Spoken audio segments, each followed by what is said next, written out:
Hi everybody! In today's video we're going to be covering some tips on creating small lettering using a Solid Point wood burning tool. So if you're ready, let's get into it! To start, I always mark the wood first. It's best to use a graphite pencil. When the writing is small, it's helpful to intentionally space the letters farther apart than you normally would. When you burn the letters, they end up quite bold, especially with the Solid Point tool because you can't lower the heat. This leads to a deeper burn and a wider mark.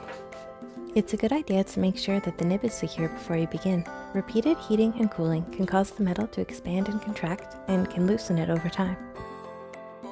It's important to pick the right nib for the job. Here I picked a curved nib to create a softer font.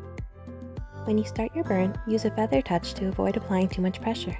Take your time and be sure that you're always pulling, never pushing the tool. This would cause it to dig in and catch or skip. Be sure to move more slowly over knots, as these take longer to burn. Rotating your work is helpful for getting easier angles to work with.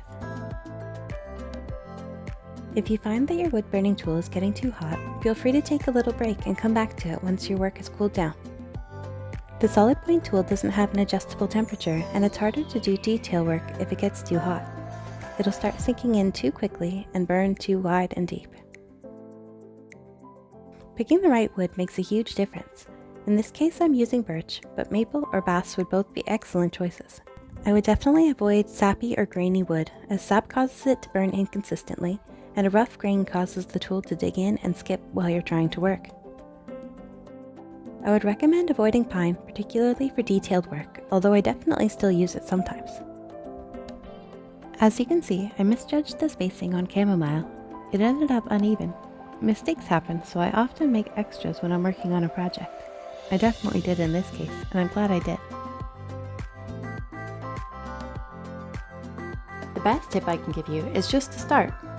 Start in a ventilated space and just practice until you feel comfortable. Once you feel confident, you can try making your font smaller and smaller.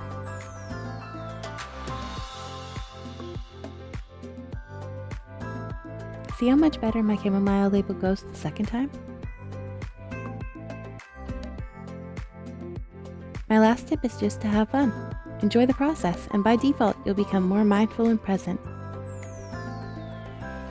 Being in the moment will help you avoid mistakes. It's also just more fun.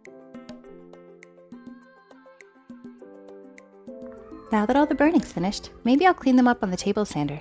But that's another story for another day. With all the wood burning complete, you'll be able to see the finished product in my video when it comes out next week. So thanks for watching. Bye!